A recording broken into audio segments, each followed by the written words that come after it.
There once was a man named Bhenji. He worked every day with one thing on his mind, spending his hours and minutes ranking his games. He didn't care whether they were long or short, easy or hard. And so here we sit at the edge of the world with Bhenji's top 100 games.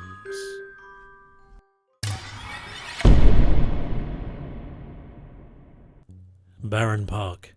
I have a great deal of time for polyominoes, and I think you know why. For me, BARENPARK was a watershed moment in terms of lightweight tile placement games. I found that everything I liked about the mechanic and family of games was nailed on here. The way you could genuinely create your park in any shape or size each game, letting the spaces available only guide you where you might want to go. Everything is elegant and lacking fuss here. Okay, setup time is a small downer in the grand scheme of things, and my god, a city planner would be furious at the blatant disregard for logical placement of amenities. But just suspend disbelief for a moment and get building animal enclosures both common and unique. Do it quickly, do it tidily, do it winningly. You shall not be disappointed, especially if bears or parks float your boat.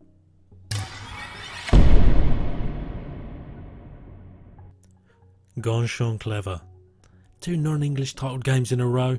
Forget mathematics, gaming is the universal language, ladies and gentlemen.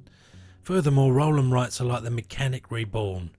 Like the phoenix rising from the ashes, there's nothing more satisfyingly portable than these pen and paper marvels.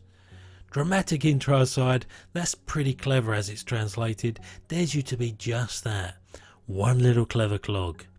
So, coloured dice here represent different sections of your player pad, and like any delightful puzzle, they want you to combine the right die facings at the right time for maximum impact, or at least a mega high score. There's literally any number of ways this game can go when you play, and it also has a pretty great reach for your highest score solo version too.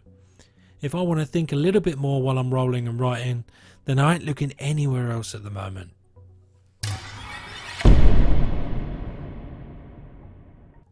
One Deck Dungeon, Forest of Shadows.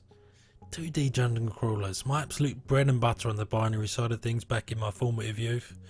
Which means this little dice rolling and dice placement wonder was always going to appeal to me thematically. This really does do a great job of capturing the vibe of a dungeon crawl, but in a small little package. As I mentioned, dice placement is the name of the game, but purely in the sense of covering up symbols to represent core fantasy attributes like strength, dexterity and intelligence. You're either exploring or encountering every turn against big bad ugly monsters or death-defying traps and obstacles. You rinse and repeat this, upgrading your characters as you go over 3 floors of the dungeon, and then it's big boss time, where you better be prepared or you'll foul at the last hurdle. This all culminates in some sweet, sweet retro style action.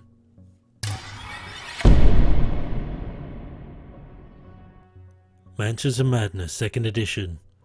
And when they say 2nd edition, they mean 2nd edition. Because this time we get some Mansions action with an app to do all the dirty work and to keep things fresh and interesting. I remain Johnny Skeptical when it comes to incorporating technology into board games, but when done right it doesn't overwhelm what should remain an actual reality experience, and I'm pleased to say that remains a fact here. You get the usual highly thematic experience from H.P. Lovecraft inspired games, and that just enhances the sense of unease that pervades you as you explore through whatever scenario you're playing. Investigation and combat provide a solid core to the game, but it's really the sense of story and exploration that keeps you coming back for more. This makes for a delightful game, both multiplayer and solitaire, giving one more notch of accessibility.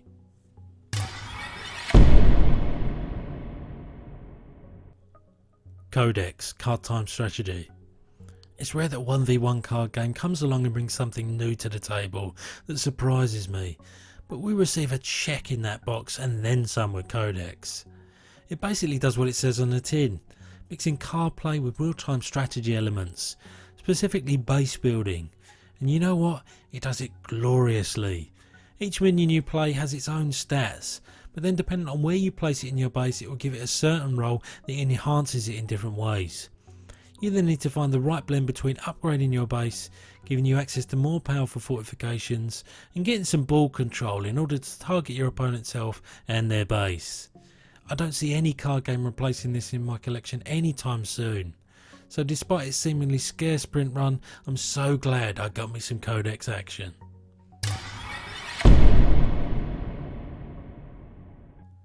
Lords of Hellas. Ooh, quite a few different win conditions accompany these wonderful miniatures in a quasi-mythical area control game. So much that you'll rarely adopt a repetitive strategy each time you play the game. Making all these strategies and win conditions seem viable and fairly well balanced was always going to be a challenge. And whilst it might not be perfectly balanced, it provides a wild ride nonetheless. So whether you fancy praying to the gods, spreading your forces across the board, or slaying some challenging monsters, you're going to have some fun along the way. The way each faction's heroes engender their own different playstyles is also going to provide for some real replayability. Yes, the mechanics aren't perfect, but when they say variety is the spice of life, well, Lords of Hellas provides that in bundles, and I love getting this to the table.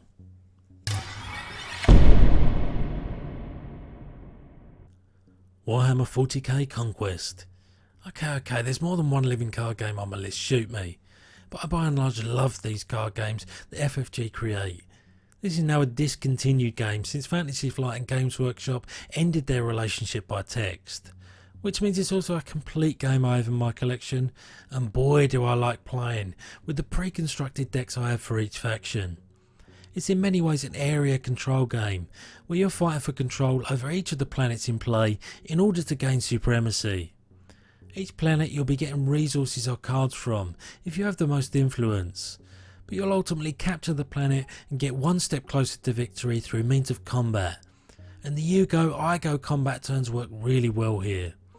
Each of the factions have their own varying playstyles, and there really is a great deal of depth to this game that keeps me coming back for more.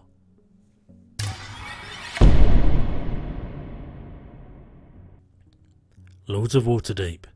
An early worker placement staple set in the world of Dungeons and Dragons, does exactly what you expect a playset worker game to do. Provides sound and strategic choices to gain resources or event cards that give one-off abilities in order to achieve certain missions.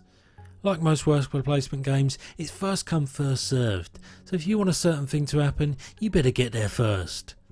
Everyone has their own lord that's not revealed until the end, but that will help you adopt your game plan, and then the fun and flavour all centres around the missions you can accomplish that will generally either give you passive benefits throughout the remainder of the game and or a big chunk of points. There are no real bells and whistles to this game, but when it boasts a tight set of mechanics, and for me at least a winning theme, then this is definitely getting 3 thumbs up.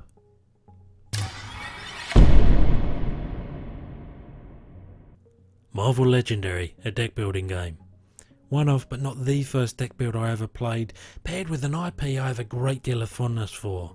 They already had a head start out of the box to be fair, but mine and Niggles was set up and put away time aside. This is a really engaging, more than semi, we'll call it super semi cooperative heroes versus villain game, where depending on the amount of expansions you brought, you'll be able to pair up any number of heroes and pit them against a plethora of villains, all with their own individual scenario based trials and tribulations. The combinations are literally endless, and despite this being a fairly straightforward deck builder in that you spend resources to increase the quality of your deck and then go off as your deck gets stronger, it's also got a nice level of immersiveness surrounding it, and its co-op nature really suits the theme they're going for. At this point, this is a genre oldie, but very much a goodie. Too Many Bones. A dice builder RPG piqued my interest to the absolute max. I was like a kid staring inside a candy store when I first laid eyes on this bad boy, and when I unboxed its weighty goodness, it was love at first sight. I must admit that the Gearlocks that are the heroes of this story wouldn't have been my first choice for characters, but they definitely allow thematically for the mechanics and abilities that are on show here. First things first, this is an encounter based game, where you start with the bare bones attributes and skills, and the more encounters you overcome, the more you can upgrade. But like any good talent tree, you'll need to pick and choose which areas of expertise you're going to develop. Moving to combat, there's a really neat poker chip based 4x4 board, where you're either a melee or ranged character doing your thing in initiative order.